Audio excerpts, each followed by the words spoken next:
इस फिल्म की कहानी फ्यूचर में यानी कि 2048 में स्टार्ट होती है, जब पृथ्वी पर रहने लायक कुछ भी नहीं बचा था और इस समय में पृथ्वी पर अभी जितने भी रिसोर्सेज बाकी बचे थे उसे पाने के लिए देश आपस में ही लड़ रहे थे।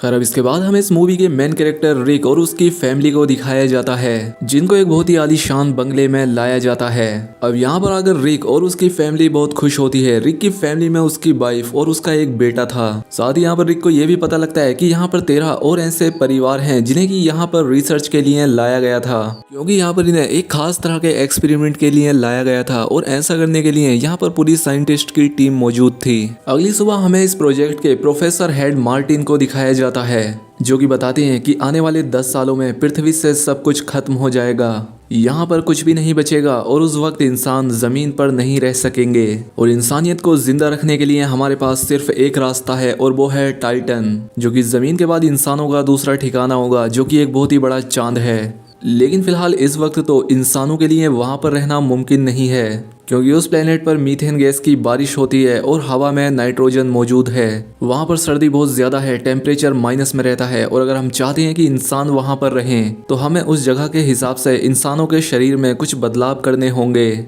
और इसीलिए ऐसा करने के लिए हमारे पास यहाँ पर फैमिलीज हैं, जिन्हें कि हमने 5000 लोगों में से चुना है। अब यहाँ पर रिक भी होता है, क्योंकि उसे भी इस एक्सपेरिमेंट के लिए चुना गया था। रिक कहता है कि हम सब यहाँ पर खुद अपनी ही मर्जी से शामिल हुए हैं, इसलिए हम तैयार हैं। इसके बाद डॉक्टर उन्हें अपने साथ ले जाते हैं और उसे यहाँ पर लाकर कुछ इंजेक्शन दिए जाते हैं और साथ ही उसे बताया जाता है कि उसे आने वाले अगले कुछ हफ्तों में इसी तरह से बहुत सारे इंजेक्शन दिए जाएंगे और इससे तुम्हारे शरीर में बदलाव होंगे, जिससे तुम्हारा शरीर ऑक्सीजन से ज्यादा नाइट्रोजन को हासिल कर पाएगा।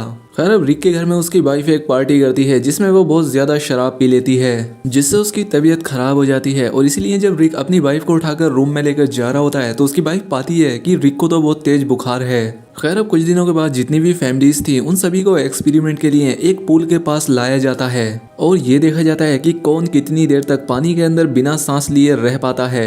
अब ऐसा होने के बाद सभी लोग एक एक करके पानी से बाहर आ जाते हैं, लेकिन रिक और एक और लड़की 40 मिनट तक पानी के अंदर ही बैठे रहते हैं। अब 40 मिनट के बाद लड़की कदम पानी में घुटने लगा था, इसीलिए वो भी बाहर आ जाती है, लेकिन रिक अभी भी पानी के अंदर था और धीरे धीरे उसकी दिल की धड़कनें भी कम हो रही थी, क्योंकि ये लोग उसे चेक कर रहे थे। लेकिन इससे पहले कि रिक को कुछ होता वो पानी से बाहर आ जाता है। अब यहाँ पर सभी लोग उसके लिए तालियां बजाते हैं, क्योंकि पानी में उसने सबसे ज्यादा वक्त बिताया था।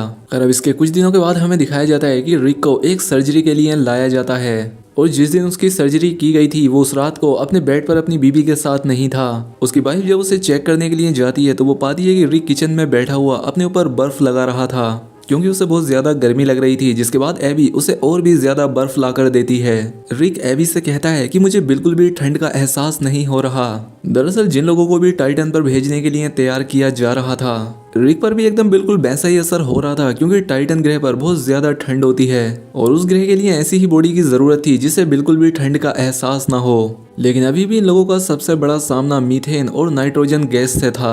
इन सभी लोगों को मीथेन गैस के साथ पानी में तैरने के लिए कहा जाता है। साथ ही इन्हें कुछ खास तरह के मास्क भी पहनाए जाते हैं जिससे नाइट्रोजन बढ़ता है। जिसके बाद ये लोग उस मास्क को पहनकर बहुत भागते हैं, क्योंकि टाइटन पर जाने के लिए इन्हें एकदम परफेक्ट बनाया जा रहा था।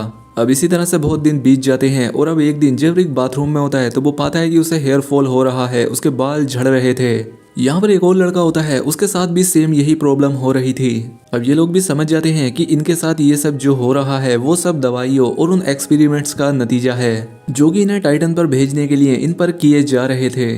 और इसी वजह से यहाँ पर एक लड़की की डेथ हो जाती है और उसे ऐसा देखकर ये सभी लोग काफी परेशान हो जाते हैं। ये सभी लोग बहुत ही ज्यादा डर जाते हैं, क्योंकि वैसी ही दवाइयाँ इन सभी लोगों को भी दी जा रही थी, जिसका मतलब ये था कि इन सभी लोगों की जान को भी खतरा है। खैर जब रात को ये सभी लोग रिक के घर पर जमा होते हैं तो ये सभी लोग इस बारे में बात कर रहे होते हैं, लेकिन तभी वहाँ पर रिक का एक दोस्त बहुत गुस्सा हो जाता है। वो गुस्से में अपनी वाइफ पर भी अटैक कर देता है। दरअसल जब से उसके साथ ये एक्सपेरिमेंट्स किए जा रहे थे तब से उसके साथ ऐसा होने लगा था और ये देखकर ये सब के सब परेशान हो जाते हैं। खैर अब अगले दिन डॉक्टर रिक के घर आती है। वो बताती है कि जो लड़की कल मरी थी वो दरअसल बीमार थी। उसको पहले से ही एक खास तरह की बीमारी थी जिस वजह से उसकी डेथ हुई है, ना कि किसी एक्सपेरिमेंट्स की वजह से। लेकिन रिक को उन पर शक था कि कुछ तो गलत हो रहा है अब उसी रात रिक को भी वो मीटिंग होती है जिसमें उससे ब्लड आ रहा था, इसलिए उसकी वाइफ एबी उसका ब्लड सैंपल लेती है क्योंकि वो खुद भी एक डॉक्टर थी। खैर अब अगले दिन हमें फिर से रिक को दिखाया जाता है, वो पानी के अंदर होता है और अब उसकी स्किन भी उतरना शुरू हो गई थी। इस बात से वो बहुत ही ज्यादा डर जाता है और दूसरी तरफ एबी रिक के उस खून के सैंपल को लेकर अपनी लैब में जाती है। जब उन्हें चेक करती है तो पाती है कि रिक के शरीर में बहुत सारे ऐसे केमिकल्स को डाला गया है जिसके बारे में इन्हें पहले बताया ही नहीं गया था। और अब इसीलिए रिक की वाइफ एबी इस प्रोजेक्ट के लीडर मार्टिन से बात करती है, लेकिन वो उसे इस बारे में कुछ भी नहीं बताते। खैर अब रिक की आंखों का ऑपरेशन किया जाता है ताकि वो अंधेरे में भी सब कुछ देख सके। खैर अब रिक जब अपने घर आता है तो उसकी आंखों से खून आने लगता है, इसीलिए उसे फिर से हॉस्पिटल में ले जाया जाता है। और यहाँ पर एबी एक बार फिर से प्रोफेसर से बात करने की कोशिश करती है, लेकिन वो उसकी किसी भी बात का जवाब दिए बिना ही यहाँ से चले जाते हैं। खैर अब एबी जब अपने घर जाती है तो वो देखती है कि जिस आदमी को उन एक्सपेरिमेंट्स की वजह से गुस्सा आने लगा था, अब उसे और भी ज्यादा गुस्सा आने लगा है। उसने अपनी वाइफ को भी मार दिया था जिस वजह से मिलिट्री के लोग उसे लेने के लिए आए थे। अब एबी को भी ये बात महसूस होने लगी थी कि उससे बहुत सारी बातें छिपाई गई हैं। अब इसके बाद एबी रिक का कार्ड लेती है और उस जगह पर जाती है जहाँ पर की सभी की फाइल्स को रखा गया था जिन पर की एक्सपेरिमेंट्स किए जा रहे थे। जब एबी यहाँ पर आकर चेक करती है कि जिस लड़की की मौत हुई थी, जिसके बारे में बताया गया था कि वो एक बीमारी से मरी है, उसकी मौत तो इन्हीं एक्सपेरिमेंट्स की वजह से हुई है। अब यहीं पर एबी प्रोफेसर को देखती है जिनकी नासा के लोगों के साथ बात हो रही थी। वो इन पर इल्जाम लगा रहे थे कि उन्होंने इंसानों पर ऐसे एक्सपेरिमेंट्स किए हैं जो कि एकदम गलत हैं और तुम्हें जल्द ही ये सब कुछ बंद करना होगा और इसके लिए तुम्हें सजा भी दी जाएगी क्योंकि इनके खिलाफ केस भी दर्ज हो चुका है। अब अगले दिन प्रोफेसर हेड रिक के घर जाता है। वो रिक और एबी को बताते हैं कि मैंने सारे एक्सपेरिमेंट इसीलिए किए थे ताकि मैं लोगों को टाइटन पर भेज सकूं, लेकिन मैं खुद भी नहीं जानता कि इसका अंजाम क्या होगा। सबके डीएनए अलग हैं और इसीलिए मैं नहीं जानता कि किस आदमी पर दवाओं का क्या असर होगा। लेकिन हाँ, रिक जरूर एक ऐसा इंसान है जिसका शरीर इन सब चीजों को बर्दाश्त कर सकता है और साथ ही तुम्हारे शरीर में अच्छी तरह से बदलाव भी हो रहे हैं। साथ ही वो कहते हैं जब ये सारे एक्सपेरिमेंट पूरे हो जाएंगे तो जिन पर भी ये एक्सपेरिमेंट किए गए हैं उनका शरीर टाइटन क्रीचर में बदल जाएगा जिन्हें की होमो टाइटन कहा जाएगा। लेकिन हम नहीं जानते कि कौन कैसा होगा क्योंकि सबका डीएनए अलग अलग है। ये बात सुनकर रिक और एबी बहुत ज्यादा परेशान हो जाते हैं, लेकिन अब रिक इस सब में बहुत आगे आ चुका था, इसीलिए उसकी आंखों की एक और सर्जरी की जाती है जिससे अब वो अंधेरे में भी सब कुछ देख सकता था और साथ ही पानी के अंदर बैठकर भी सब कुछ महसूस कर सकता था। लेकिन साथ ही जिन बाकी लोगों पर एक्सपेरिमेंट्स किए गए थे उन सभी की जान चली जाती है, सिर्फ रिक और वो लड़की ही सरवाइव कर पाते हैं। अब कुछ दिन के बाद जब रिक की वाइफ एबी रिक को लैब में देखने के लिए आती है तो वो उसे देखकर बहुत हैरान हो जाती है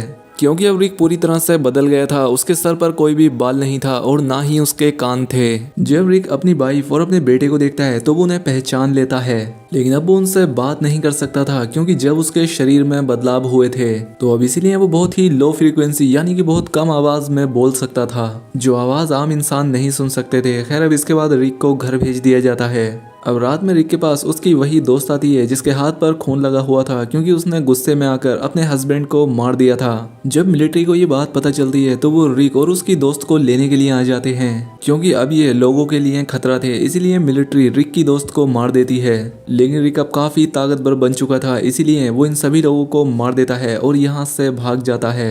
रिक के पीछे उसकी वाइफ भी जाती है। रिक अभी भी अपनी वाइफ से बहुत प्यार करता था। जब वो एबी का हाथ पकड़ता है तो वो उसके दिमाग को पढ़ने लगता है, जो कि उसकी एक नई पावर थी क्योंकि अब वो किसी के भी दिमाग को पढ़ सकता था। और तभी यहाँ पर मिलिट्री का हेलीकॉप्टर आता है क्योंकि रिक ने एबी के कहने पर खुद को मिलिट्री के हवाले कर दिया था।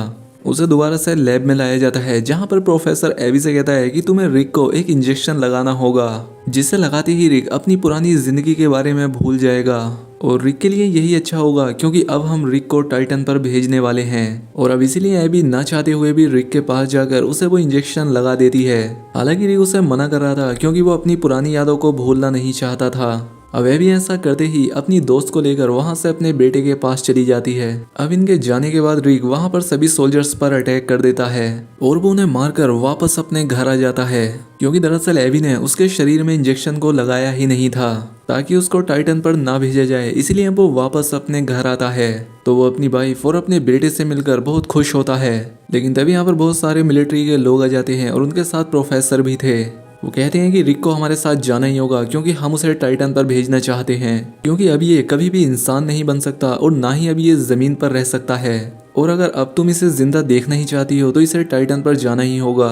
अब रिक की जान बचाने के लिए एबी को भी ये बात समझ आ जाती है। वो रिक से कहती है कि तुम्हारे जाने का वक्त आ गया है, तुम मेरे और अपने बच्चे के लिए जिंदा रहो, तुम टाइटन पर चले जाओ। और अब इसीलिए रिक को टाइटन पर भेज दिया जाता है। अब ऐसा होने के कुछ टाइम के बाद दिखाया जाता है कि अब उनकी लैब को रिक की वाइफ एबी और उसकी दोस्त संभालती है। वो यहाँ पर नए नए एक्सपेरिमेंट्स पर रिसर्च कर रही थी ताकि बाकी इंसानों को टाइटन पर भेजा जा सके।